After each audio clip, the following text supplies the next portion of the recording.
اہم بات سوچئے ذرا کہ ان پورے عالمی حالات کو سمجھنے کے لیے ہمیں کس معیار کے علماء چاہیے، کس معیار کے لوگ چاہیے جو بات کی تہ تک پہنچنے کا علم رکھتے ہوں، جو حالات حاضرہ سے بھی واقف ہوں، جو سمجھ سکیں کہ یہ کیا ہو رہا ہے اور امت کو شفقت اور پیار کے ساتھ صبر و برداشت کے ساتھ بتا سکے۔ اس قسم کے علماء کو تیار کرنا اس وقت کی سب سے بڑی ضرورت ہے۔ جی تو چاہتا ہے کہ میں کبھی کھل کر کہہ دوں اللہ کے بھروسے پر کہ لوگوں اس غریب مسافر کی مدد کر دو، اس کمزور طالب علم کی مدد کر دو، پھر دیکھو اللہ تبارک و تعالی مستقبل کا نقشہ کیسا پلٹتا ہے۔ ساتھ دے دو اللہ کے بندو، ساتھ دے دو اس کام میں، ہر ممکن طریقے سے ساتھ دے دو۔ سچ کہتا ہوں میں آپ سے، ہمارے اکابر نے یہ جملے بولے تھے، ہمارے اکابر نے یہ جملے کہے تھے کہ تم اپنا اعتماد مجھ کو دے دو، تم اپنی کمائیوں کا کچھ حصہ میرے حوالے کر دو، تم اپنی صلاحیتوں کا کچھ حصہ میرے حوالے کر دو، تم اپنے وقت کا کچھ حصہ میرے حوالے کر دو، اور پھر میں تم کو دکھاتا ہوں کہ تمہارا مستقبل کتنا روشن ہوتا ہے۔ میں نہیں کروں گا، ہرگز نہیں، یہ اللہ تبارک و تعالیٰ کا نظام ہے۔ قل ان تنصروا اللہ ینصرکم ویثبت اقدامکم، تم اللہ کی مدد کرو گے تو اللہ تمہاری مدد کرے گا۔ آپ سوچیں ذرا، اللہ تبارک و تعالیٰ خیر و برکت ڈال دے، اللہ خیر و برکت ڈال دے اس ویرانے میں۔ آپ جب یہاں آتے ہیں تو شاید آپ کو یہاں کی یاد آتی ہو، پتہ نہیں یہاں سے جانے کے بعد آپ بھول تو نہیں جاتے۔ آپ دعاؤں کا اہتمام کیجیے، آپ دعاؤں سے مدد کیجیے، دعا بہت بڑی مدد ہے، بہت بڑی مدد ہے دعا، مدد کیجیے اللہ تعالیٰ سے۔ اللہ تعالیٰ نے جن عزائم کے ساتھ یہاں کام شروع کروایا ہے، اللہ تبارک و تعالیٰ نظر بس سے بچائے، ایک موقع دے دے اللہ تعالیٰ، آپ کے دلوں میں ہمت ڈال دے، ہمارے دلوں میں ہمت ڈال دے، اخلاص ڈال دے، اعتماد ڈال دے، ایمانداری، دیانتداری اور خلوص کے ساتھ محنت کرنے کا اللہ ہم کو موقع عنایت فرما دے۔ دیکھتے ہی دیکھتے آپ جو سوچیے ذرا، چند مہینے پہلے ایک آواز لگائی گئی، اللہ الحمدللہ، آپ نے لبیک کہا، تیزی کے ساتھ تعمیر کا کام بھی شروع ہو گیا، اندازے کے مطابق کچھ دیر اس میں لگ گئی، مگر بچوں کے داخلے میں دیر نہیں کی گئی، جو چند بچے داخل کیے جا سکتے تھے الحمدللہ ان کا داخلہ ہوا، اور آپ نے ابھی شروع میں انہی میں سے ایک بچے کی زبان سے آپ نے وہ مناجات کا کلام سنا۔ 15-20 دن 25 دن آئے ہوئے ہوں گے ان بچوں کو ابھی یہاں پر، جن کو ابھی ان کا اصل ٹھکانہ ملا بھی نہیں ہے، ابھی عارضی طور پر ان کو کہیں اوپر معہد کے کمروں میں ٹھہرایا گیا ہے، لیکن اندازہ ہوتا ہے انشاءاللہ جس انداز سے یہ بچے استفادہ کر رہے ہیں، جس انداز سے یہ بچے اخذ کر رہے ہیں، جس انداز سے یہ بچے اس مدرسے کی روح کو اپنے اندر اپنانے کی کوشش کر رہے ہیں، جس انداز سے اس کے اساتذہ اپنی استعداد کے مطابق محنت کر رہے ہیں، اس سے اندازہ ہوتا ہے انشاءاللہ ثم انشاءاللہ اللہ تعالیٰ آگے آنے والے دنوں میں وہ منظر دکھا سکتے ہیں جس سے ہماری اور آپ کی آنکھیں ٹھنڈی ہو۔ یقیناً ہمارا فرض ہے، یقیناً ہمارا فرض ہے کہ جہاں کہیں وقت کی ضرورت کے مطابق دین کی محنت ہوتی ہوئی نظر آئے، وہاں ہم اپنا وقت پیش کریں، اپنی صلاحیتیں پیش کریں، اپنا مال پیش کریں، جو کچھ ہے وہ اللہ کا دیا ہوا ہے، جو کچھ ہے وہ اللہ کا دیا ہوا ہے، اور اصل تو وہ صحیح جگہ پہنچتا ہے جو اللہ کے دین میں لگ جائے، جو اللہ تعالیٰ کے کام آ جائے۔ اللہ تبارک و تعالیٰ اخلاص کے ساتھ اس قافلے کو اب رواں دواں رکھے۔ حالات اس جگہ پر پہنچ گئے ہیں کہ اب اس وقت کچھ ایسی صورتحال پیدا ہو رہی ہے کہ ڈر لگ رہا ہے کہ کہیں کام رک نہ جائے۔ ایک مرتبہ پھر ایک نئے حوصلوں کے ساتھ، ایک نئے بلبلے اور جوش کے ساتھ ہم سب کو کھڑے ہونے کی ضرورت ہے، بھرپور تعاون کی ضرورت ہے، بھرپور حوصلے اور ہمت کی ضرورت ہے، اللہ کے غیبی خزانوں پر نظر رکھ کر اپنی مالی قربانیاں پیش کرنے کی ضرورت ہے، خوب جی بھر کر خوب حوصلہ لگا کر اللہ کرے کہ ہم تعاون کریں. میری آواز جہاں جہاں تک پہنچ رہی ہے, یہاں کا مجمع سن رہا ہے اور جہاں جہاں تک یہ آواز پہنچ رہی ہے, اللہ تعالیٰ سب جگہ پر سننے والوں سننے والیوں کے دلوں میں قربانی کا جذبہ پیدا فرما دے. اور ہم اس وقت ایک تازہ نیت کریں, کہ اللہ ہم اور کچھ نہیں کر سکتے آپ کے محبوب کے ناموز کی حفاظت کے لیے, آپ کے محبوب کے آبرو کے دفاع کے لیے ہم اور کچھ نہیں کر پا رہے. ہم نئے سرے سے ارادہ کرتے ہیں کہ ہم اس کار خیر میں نقد فوری طور پر اتنا حصہ لیں گے اور مستقل طور پر حصہ لیتے رہیں گے.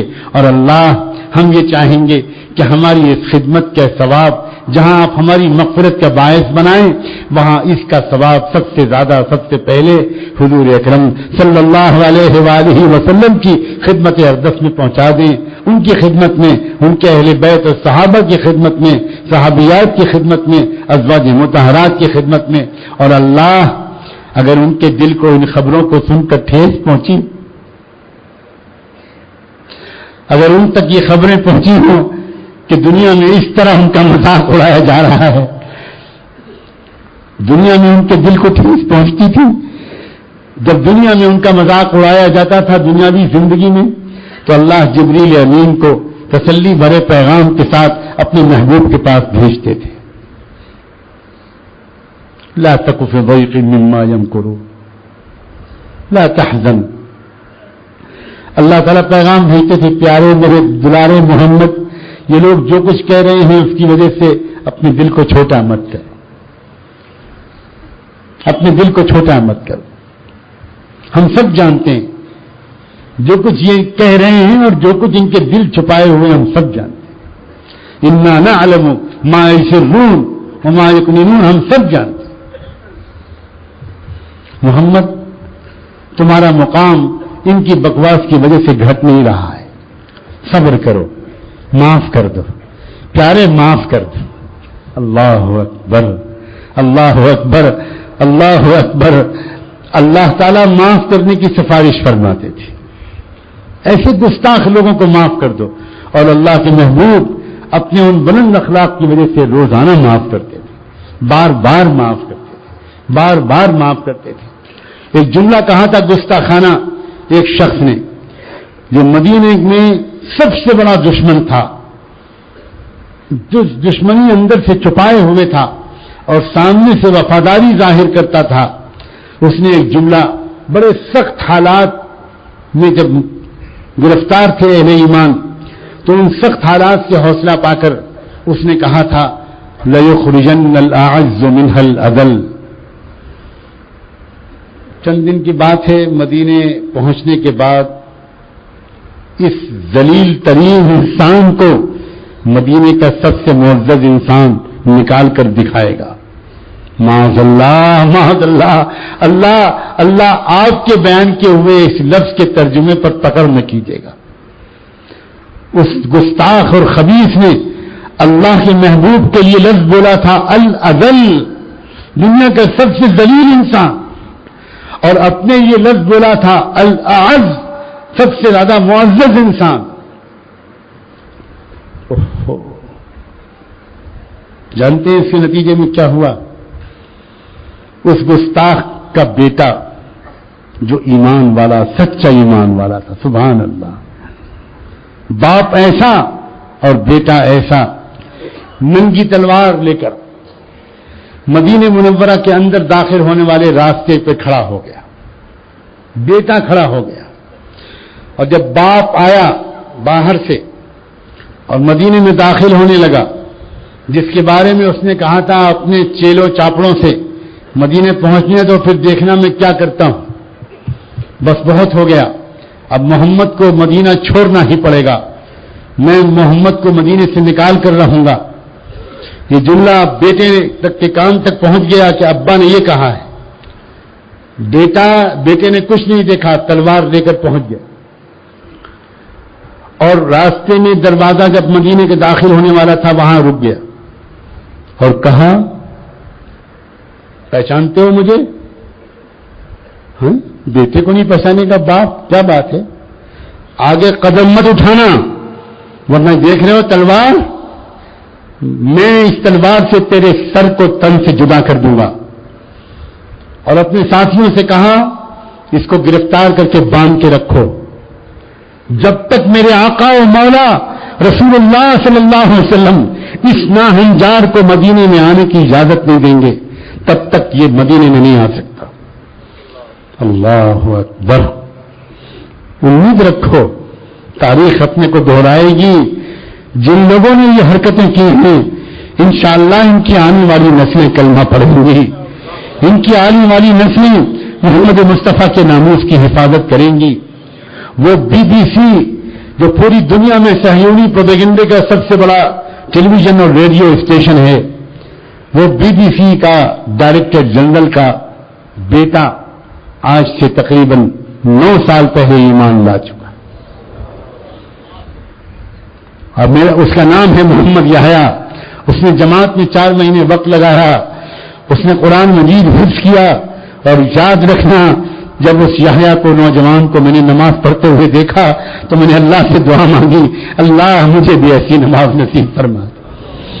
تاریخ اپنے کو دہرائے گی. تاریخ اپنے کو دہرا کر رہے گی.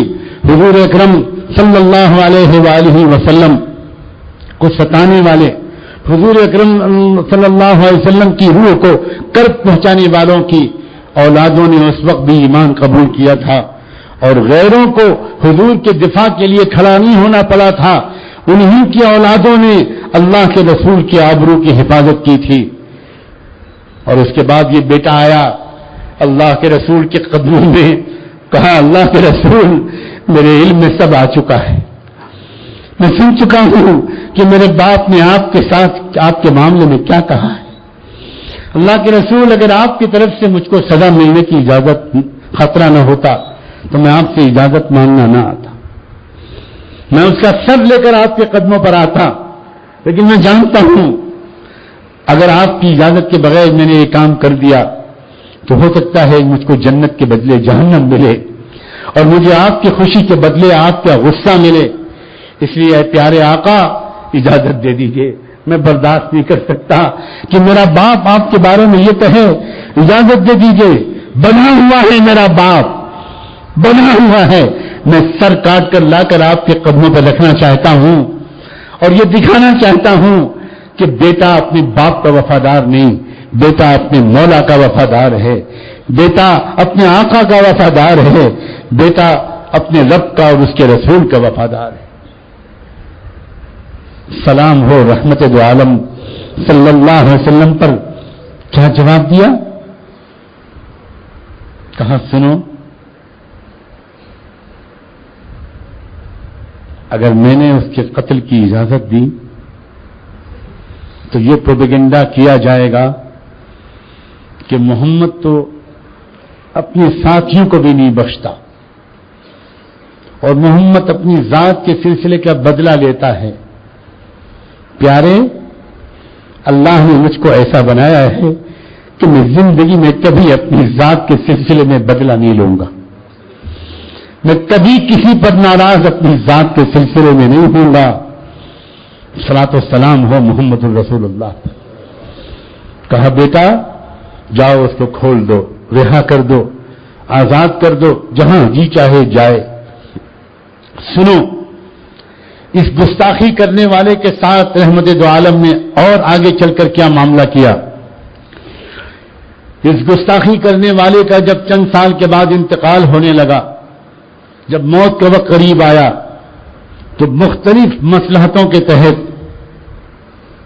اس شخص نے ایک پیغام بھیجا کہ جاؤ کہہ دو رسول اللہ سے, محمد سے کہ عبداللہ ابن ابی دنیا سے جا رہا ہے. 2 درخواستیں اس نے بھجوائی ہیں. ایک تو یہ کہ کفن کے لیے مجھے اپنا کرتا بھجوا دیں اور دوسرا یہ کہ میرے مرنے کے بعد وہ میری نماز جنازہ پڑھا دیں. کس کی نماز جنازہ؟ بتاؤ کس کی نماز جنازہ؟ گستاخ رسول کی نماز جنازہ.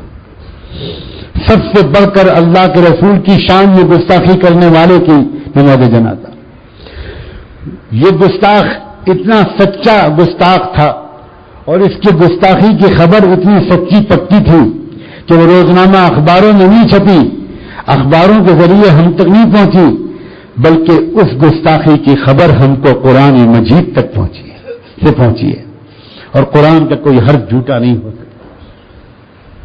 تاریخ کی کتابیں تو بھری ہوئی ہیں اس گستاخی کے واقعے کے تذکرے سے، لیکن ہم تاریخ کی کتابوں کے بھروسے پر یہ واقعہ نہیں سنا رہے، ہم تو قرآن کی روایت کے بھروسے پر یہ واقعہ سنا رہے۔ اس گستاخ رسول نے آخری وقت میں یہ درخواست بھیجی، اور اب سنو اخلاق محمدی، اب سنو ظرف محمدی، اللہ اپنے محبوب کے اس اخلاق کا کوئی ایک ذرہ آج پوری امت میں تقسیم کرتی چل رہا ہے۔ اللہ کہاں سے لائیں ہم وہ برداشت، کہاں سے لائیں ہم وہ کلیجہ، کہاں سے لائیں ہم وہ ظرف کہ جب انتقال ہو گیا تو آپ نے اپنا کرتا بھی بھجوا دیا، اور جب جنازہ تیار ہو گیا تو آپ نماز جنازہ پڑھانے کے لیے کھڑے ہو گئے۔ اللہ اکبر! کس کی نماز جنازہ پڑھا رہے آپ؟ اس کی نماز جنازہ پڑھا رہے ہیں جس کی نماز جنازہ پڑھانے کے ارادے پر اللہ نے اپنے محبوب سے یہ کہا کہ محمد تم نے معاف کر دیا، تمہاری ذات کا معاملہ تھا، تمہیں معاف ہی کرنا چاہیے تھا، مگر میں تمہاری شان میں گستاخی کرنے والے کو کبھی معاف نہیں کروں گا۔ ان تستغفر لهم 70 مرة فلن يغفر اللہ لهم، اگر تم ان جیسوں کے ساتھ کے لیے 70 مرتبہ بھی تم مغفرت کی مجھ سے دعا مانگو گے میں انہیں معاف نہیں کروں گا، اس لیے کہ میں تمہارا دل دکھانے والوں کو کبھی معاف نہیں کر سکتا، تم معاف کر سکتے ہو۔ اللہ اکبر! یہ رشتہ ہے اللہ کے محبوب کا اللہ سے، سبحان اللہ۔ اگر ہم خود بدلہ لینے کے لیے کھڑے ہو جائیں گے تو اللہ بیچ سے ہٹ جائیں گے، اچھا بھائی تم خود بدلہ لے لو، لیکن اگر ہم اللہ کے حوالے کر دیں گے، اللہ آپ بدلہ لے لیجئے، اللہم انا نجعلک فی نحورہم ونعوذ بک من شرورہم، اللہ آپ بدلہ لے لیجئے، خذہم اخذ عزیز مقتدر، اللہ آپ بدلہ لے لیجئے، اللہم شتت شملہم، اللہم مزق جمعہم، اللہم دمر دیارہم، اللہم نکس آلامہم، اللہم علیک بہم، اللہم فل حدہم۔ اگر ہم اللہ سے کہیں گے کہ اللہ ہم آپ کے حوالے کرتے ہیں۔ یہ قنوت نازلہ فجر کی نماز میں کیوں پڑھی جاتی ہے؟ ایسے ہی حالات میں پڑھنا اللہ کے محبوب صلی اللہ علیہ وسلم نے مشروع قرار دیا۔ اللہ کرے ہماری مساجد کے ائمہ حضرات اپنی اپنی مسجدوں میں روزانہ فجر کی نماز میں یہ قنوت نازلہ کا اہتمام کریں، اور اس شعور کے ساتھ کریں، اس استحضار کے ساتھ کریں۔ امام جب یہ پڑھے اور جب مقتدی سنے تو ایک رسمی سی سوکھی دعا نہ پڑھ دے، امام دکھے دل کی بات اللہ کے حضور میں پیش کرے، اللہ ہم آپ کے محبوب کی بے آبروئی کے بدلہ نہیں لے سکتے، اللہ ہم آپ کے حضور پیش کرتے ہیں ان سب مجرموں کو، ان گستاخوں کو، اللہ آپ ان کے ساتھ وہ معاملہ کیجئے جو آپ بہتر سمجھتے ہیں۔ کم سے کم یہ تو خبر پہنچے اللہ کے رسول تک کہ میرے امتی کچھ نہیں کر پا رہے ہیں، اللہ سے شکایت تو کر رہے ہیں، اللہ کے سامنے اپنے غم کا اظہار تو کر رہے ہیں، یہ خبر تو پہنچے۔ اور ساتھ ساتھ لمبی مدت تک کے لیے کچھ باتوں کو طے کیجئے کہ اپنے لباس کو سادہ بنائیں گے، کہیے ہاں انشاءاللہ۔ طے کیجئے کہ اپنے کھانے کے معیار کو گھٹائیں گے، اپنے پیسے کو بچائیے اور ان پیسوں کو دین کے تقاضوں پر لگائیے۔ لوگوں خدا کے لیے، اللہ کے لیے، دین کے تقاضوں پر، میں صرف یہیں کے بارے میں نہیں کہہ رہا ہوں، ہرگز یہاں کے بارے میں صرف نہیں کہہ رہا ہوں، ہرگز نہیں، میں تو ایک عام بات کی بھی دعوت دے رہا ہوں۔ لوگوں دین کے اوپر زیادہ سے زیادہ خرچ کرنے کی عادت ڈالو، اپنے بچوں کی بھی عادت ڈالو، اپنی بیویوں کو بھی شوق دلاؤ، اپنی بچیوں اور بہوؤں کو بھی شوق دلاؤ۔ میں نے تو تم کو ایک واقعہ سنایا تھا، اور میں اس واقعے کو سنانے کے بعد اور پھر میں امید کرتا ہوں کہ اب میں نہیں بولوں گا، اب آپ بولیں گے، اور کسی قسم کی مزید کوئی ترغیب و تشکیل کے بغیر ایک دم سے آپ کھڑے ہو جائیں گے اور اپنے ناموں کا اظہار کریں گے. یہاں بھی ایک چھوٹا سا مدرسہ ایک حقیر گنہگار حضور کے امتیوں نے ایک بالکل بے حیثیت اور گمنام زمانے کے ٹھکرائے ہوئے کچھ بندوں نے یہاں بھی ایک مدرسہ دارالعلوم کے نام سے شروع کیا ہے. یہ دارالعلوم کا نام ہم نے کہاں سے لیا ہے؟ یہ دارالعلوم کا نام سیدی و سید السادات، سیدی و مطاعی، سیدی و سندی حضرت مولانا قاسم نانوتوی رحمۃ اللہ علیہ کے قائم کیے ہوئے اس عظیم مدرسے دارالعلوم دیوبند سے لیا. کیا قربانی دی تھی، کس طرح شروعات ہوئی تھی اس دارالعلوم کی. اس دارالعلوم کی اللہ کرے اسی طرح شروعات ہو. الحمدللہ یہ آج اپنے ذاتی واقعات بالکل نہیں سنانا چاہتا، اس پر اجر کے ختم ہو جانے کا اندیشہ ہے، نیت کے بگڑ جانے کا اندیشہ ہے. حضرت نانوتوی رحمۃ اللہ علیہ کا واقعہ سناتا ہوں. حضرت نانوتوی رحمۃ اللہ علیہ نے جب نکاح کیا، ان کی شادی ہوئی، ایک بڑے مالدار گھرانے میں ان کی شادی ہوئی. بہت شدید اصرار کر کے اس مالدار گھرانے کے شخص نے، جس کو دین سے عشق تھا، اس نے اپنی بہت نازوں پالی بیٹی کو حضرت نانوتوی کو سپرد کیا. حضرت نانوتوی بہت کہتے رہے اپنے والدین سے اور گھر کے سرپرستوں سے کہ بھائی میں فقیر آدمی ہوں اور میں نے تو اپنی کشتیوں کو جلا دیا ہے اور دین کے کام کے لیے کود پڑا ہوں. مجھے پتہ نہیں مجھے کس وقت کھانا ملے گا اور کس وقت مجھے بھوکا سونا پڑے گا. مالدار گھر کی لڑکی میرے گھر میں مت لاؤ، اس کو تکلیف پہنچے گی. لیکن اصرار تھا الٹے لڑکی والوں کا کہ نہیں، میں اپنی بیٹی کو دوں گا تو محمد قاسم ہی کے ساتھ دوں گا. نکاح ہوا، سہاگ رات ہوئی. پہلی رات میں حضرت نانوتوی اپنی نئی نویلی دلہن کے پاس داخل ہوئے اور ملاقات ہوئی، سلام دعا ہوئی اور دیکھا کہ وہ سر سے پیر تک زیورات میں ڈوبی ہوئی ہے. بہت مہنگے زیورات، اس زمانے کے اعتبار سے 1 لاکھ 1.5 لاکھ روپے کے زیورات میں لدی ہوئی وہ زیور تھی.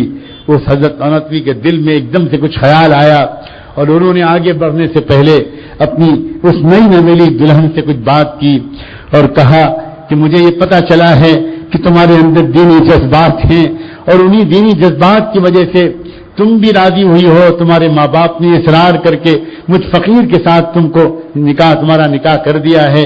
میں انہی دینی جذبات پر بھروسہ کر کے تم کو شوق دلاتا ہوں. آج کل دین پر بہت خرچ کرنے کی ضرورت ہے، بہت تقاضے ہیں. کتنا اچھا ہو اگر یہ زیور تم اپنی خوشی سے اللہ کے راستے میں اللہ کے دین کے لیے نکال دو تو کتنی اچھی شروعات ہو ہماری تمہاری زندگی کی. اللہ بہت پیار سے دیکھ لے گا اور پھر اللہ برکت ڈال دے گا. پھر ہم سے، تم سے اور ہماری تمہاری اولادوں سے اللہ تعالیٰ دین کا کام لیں گے، بہت آگے برکتیں چلیں گی. سلام ہو اس نئی نویلی دلہن پر کہ اس نے یہ سنا اور پھر ایک ایک کر کے وہ سارے زیور اتارے اور اپنے آنچل میں رکھے اور حضرت نانوتوی کے قدموں میں رکھ دیے. حضرت احسان ہوگا، اس کو دین کے راستے میں قبول کر لیجیے. ہے کوئی نئی نویلی دلہن جو اپنی پہلی رات میں اپنے زیوروں کو اتار کر اس طرح پیش کر دے؟ اللہ اکبر. اس طرح شروعات ہوتی ہے. اور پھر جب اس طرح شروعات ہوتی ہے كزرع اخرج شطأه فآزره فاستوى على سوقه، یہ پھر ایسا مضبوط تناور درخت بنتا ہے. اس طرح کی شروعات کے نتیجے میں ان بزرگوں کے شروع کیے ہوئے کاموں کو اللہ نے ایسا قبول فرمایا کہ شاید ہی دنیا میں کوئی کچا پکا گھر بچا ہو، کوئی گاؤں بچا ہو جہاں بالواسطہ یا بلا واسطہ ان بزرگوں کا فیض اب تک پہنچ نہ گیا ہو یا آئندہ پہنچنے نہ والا ہو. قربانیوں میں بڑی برکت ہے اور واقعی جس کا بھی ہاتھ لگ جاتا ہے دین کے کام میں وہ تو دے کر بھول جاتا ہے، لینے والا لے کر بھول جاتا ہے، لیکن رب العالمین کبھی نہیں بھولتا.